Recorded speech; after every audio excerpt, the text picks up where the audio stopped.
kita ingin beternak sebagai usaha sampingan atau beternak sebagai usaha pokok.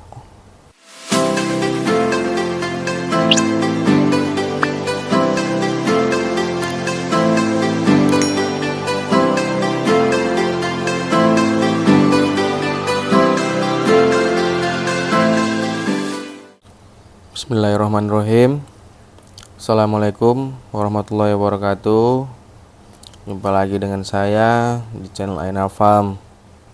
Apa kabar kawan-kawan? Semoga kita semua diberikan kesehatan, dimudahkan rezekinya, dan dilancarkan segala urusannya. Amin. Baiklah kawan-kawan, di video kali ini saya mau membahas persiapan apa saja untuk memulai beternak ayam. Apa-apa saja yang mau kita pertimbangkan dan yang kita lakukan untuk beternak ayam. Simak videonya baik-baik ya kawan-kawan, agar kita semua nggak mengalami seperti yang saya sudah alami kawan-kawan. Oke, langsung aja, biar durasi nggak terlalu panjang ya kawan-kawan. Yang pertama itu kita harus pahami dulu skala usahanya kawan-kawan. Hal yang perlu kita perhatikan dalam memulai beternak adalah memahami apa itu beternak dengan baik. Jadi kita harus pahami apa itu beternak. Gitu. Jadi di sini kita harus memilih, kita ingin beternak sebagai usaha sampingan atau beternak sebagai usaha pokok. Kalau kita beternak untuk usaha sampingan, kita cuma mengusahakan pendapatan dari usaha ternak ayam kita ini berkisar 30% dari total target yang kita inginkan. Maksudnya kita inginkan penghasilan kita berapa per bulannya, kira-kira yang kita butuhkan untuk membiayai kehidupan kita. Jadi dari usaha sampingan ini kita cukup menghasilkan 30%-nya saja gitu untuk per bulannya, atau mungkin di bawahnya, misalnya 20% atau 25% lah. Misalkan kita membutuhkan, saya mau penghasilan saya 3 juta per bulan kan gitu. Nah, ya udah, berarti kita mau cukup penghasilan dalam per bulannya itu 150.000 atau 300.000 gitu kan kawan, dari hasil ternak sampingan kita ini. Nah, kalau untuk usaha sampingan kita bisa pelihara ayam secukupnya saja. Misalnya beli DOC 100 atau sampai 200 ekor aja, yang banyak-banyak. Ini bisa kalian atur dengan kondisi keuangan dan waktu luang yang bisa kita sisihkan untuk mengurus ternak kita kawan-kawan, agar kita nggak terlalu terbebani untuk membeli pakannya dan mengurusnya. Caranya, kawan-kawan bisa check in per minggu atau per 2 minggu atau per 3 minggu atau per bulan gitu. Atau bisa juga kawan-kawan beli DOC, beli DOC 100 atau 200, besarkan, panen, baru beli DOC lagi, besarkan, panen, jual lagi, beli DOC lagi, dan seterusnya. Seperti itu kawan-kawan. Kalau mau penghasilannya per minggu, ya berarti kawan-kawan harus check in per minggu. Setiap minggu kalian check in, setiap minggu kalian check in. Jadi nanti panennya setiap minggu panen, setiap minggu panen gitu, dan seterusnya kawan-kawan. Itu kalau kita mau ternak pembesaran. Atau kawan-kawan bisa pelihara induan sendiri. Jadi kalian bisa cetak DOC sendiri kawan-kawan. Kalau untuk ukuran ternak sampingan aja, usaha sampingan, kita bisa pelihara berapa ya? Kayaknya cukup 2 paket ayam aja kawan-kawan. 2 paket ayam induan. Jadi satu paketnya itu 1 jantan 5 betina atau 1 jantan 7 betina gitu. Itulah 1 paket kan, kita pelihara 2 paket saja. Ayam-ayam itu kita pelihara untuk menghasilkan DOC. DOC itu anak ayam yang akan kita besarkan. Telur-telur yang diproduksi dari ayam-ayam tadi, kita bisa pilih mau ditetaskan induknya atau kita tetaskan sendiri. Dengan cara apa? Dengan menggunakan mesin tetas, kawan-kawan. Nah, cara penetasannya mungkin nanti saya coba buatkan videonya lah, kawan-kawan. Nah, ayam tadi katakanlah produksinya itu perharinya 50%. Jadi kalau betinanya 10 ekor, berarti biar katakanlah 5 butir perharinya. 5 butir per hari, kita buat siklus. Jadi setiap hari 5 butir kita kutip sampai 7 hari. Kan? Jadi kalau 5 butir per hari dikali 7, 35 butir. 35 butir itu kita masukkan ke mesin tetas. Nah, setelah itu besoknya kita kutip lagi 5 butir, 5 butir, 5 butir. Misalnya setelah seminggu masuk mesin tetas. Nah, itu siklusnya nanti. Kalau misalnya menetas dari 35 itu mungkin kalau rezeki kita antara 20, 25, 30 gitulah. Mudah-mudahan 35 ekor sekali menetas. Gitu. Jadi kalau siklusnya sudah berjalan, nanti kawan-kawan bakal kedatangan DOC 30 ekor atau 35 ekor per minggunya. Itu dia untuk ternak sampingan ya, kawan-kawan. Jadi kawan-kawan bisa pilihlah mau ternak mandiri atau mau belanja DOC. Kalau yang poin tadi, yang selanjutnya tadi apa tadi nama? Kita beternak untuk usaha pokok. Ini sebenarnya hampir sama. Cuma bedanya apa ya? Tentunya membutuhkan modal yang cukup besar atau sangat besar, kawan-kawan. Dengan pilihan ini kita diharuskan untuk betul-betul serius dalam memelihara ayamnya. Bukan berarti dalam poin A tadi kita nggak serius ya. Hanya saja di poin B ini kita bakal mengeluarkan modal yang banyak dan waktu luang harus kita betul-betul berikan untuk ayam-ayam kita, kawan-kawan. Pilihan kita juga sama seperti poin A tadi, cuma di sini kita jalankan dengan skala yang besar. Di sini kawan-kawan harus betul-betul memperhitungkan, kawan-kawan, modalnya dan risikonya. Ingat, kawan-kawan, di setiap usaha pasti ada risikonya. Risiko terburuknya itu seperti apa, kan gitu. Jadi kawan-kawan bisa hitung. Tak ada usaha tak punya risiko, pasti ada risikonya. Jadi kalau kita mau usaha ternak ayam untuk usaha pokok, ya kita siapkan modalnya, kawan-kawan. Misalkan kita mau pelihara 1000 ekor per bulannya, kita sediakan tuh modalnya 1000 ekor, berapa harga DOC-nya, berapa duitnya, berapa kebutuhan pakannya harus kita sediakan. Jangan sampai nanti ayamnya sudah setengah besar, tiba-tiba modal habis. Kan kasihan ayamnya, nggak dapat makan. Kalau ayamnya nggak makan ya besarnya lama. Ya kalaupun hidup ya besarnya lama, panennya lama, kan, kawan-kawan. Jadi kalian mau ternak berapa ekor, minimalnya 1000 ekor lah ya per bulannya. Kawan-kawan bisa belanja DOC 1000 ekor, panen beli lagi 1000 ekor, ya terserah kalian lah. Hampir sama kayak yang tadi. Kalau mau beternak mandiri, itu kalau 1000 ekor kurang lebihnya 15 paket indukan cukup. Jadi kalian cukup beli 15 paket indukan. Satu paketnya 1:5 lah, kan gitu. Jadi 15 paket 15 indukan. Jantannya, yang betinanya terserah mau per 5 ekor atau per 7 ekor ya, kawan-kawan.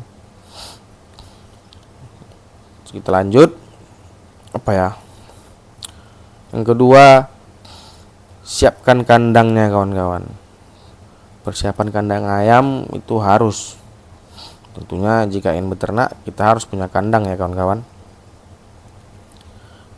Dalam membuat kandang kawan-kawan harus perhitungkan berapa jumlah kandang yang kita butuhkan untuk menampung ayam-ayam kita. Untuk jenis kandangnya, kawan-kawan bisa pilih mau sistem box, sistem postal, atau umbaran. Contoh kandangnya bisa kalian lihat di video-video saya sebelumnya. Contoh kandang DOC, kandang pembesarnya kawan-kawan. Jadi kita harus punya kandang dulu.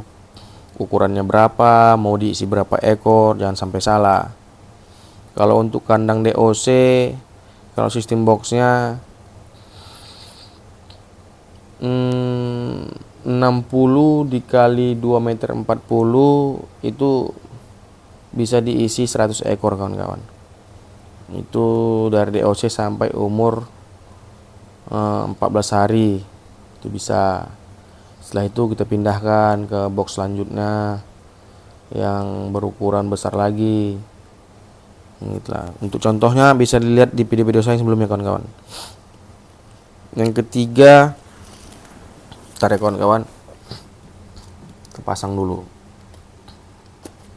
Yang ketiga itu kawan-kawan harus mempersiapkan pakan. Seperti yang saya bilang tadi, siapkan modal pakannya. Jadi kita harus siapkan pakan, minum, obat-obatan, dan vitaminnya. Pakan dan minum ini salah satu poin penting dalam beternak ayam ini kawan-kawan. Karena kita harus memberikan pakan dengan kebutuhan ayamnya sendiri, agar FCR-nya nggak bengkak kawan-kawan. FCR itu feed conversion ratio. Itulah apa ratio. Itulah kawan-kawan. Itu bisa kita hitung dari total pakan yang kita berikan sama ayam kita dari DOC sampai panen. Jadi berapa pakan yang dihabiskan satu ekor ayam untuk mencapai bobot 1 kg tuh. Nah, selanjutnya air minumnya. Kita harus memberikan air minum yang bersih dan steril, karena air minum itu salah satu biang jalan masuknya penyakit. Nah, dari air minum, bibit penyakit itu bisa masuk ke dalam tubuh ayam-ayam kita kawan-kawan. Air bersih itu belum tentu steril ya. Untuk cara buat air steril, jika ada kawan-kawan yang belum tahu, bisa dilihat di video saya sebelumnya, ada tuh. Obat dan vitamin ini penting juga. Vitamin itu untuk menunjang pertumbuhan ayam biar cepat besar, biar tetap sehat gitu. Obat-obatan juga penting. Jadi kalau saat ayamnya sakit, kita sudah punya obat-obatannya kawan-kawan. Yang keempat, siapkan peralatannya. Peralatan apa saja? Ya itu tadi, seperti tempat pakan ayam, tempat minum ayam, alas kandang. Kalau misalnya kita menggunakan kandang box untuk DOC, berarti kita harus sediakan korannya atau kertas apa, karung pakan kita potong sesuai ukuran kandang. Kalau kandang umbaran, kita persiapkan sekam padi, pasir, sekam kayu, ya bebas lah. Fungsinya untuk kalau sekam itu untuk biar kandangnya tidak bau. Bukan tidak bau, mengurangi bau, itu maksudnya. Selanjutnya apa ya?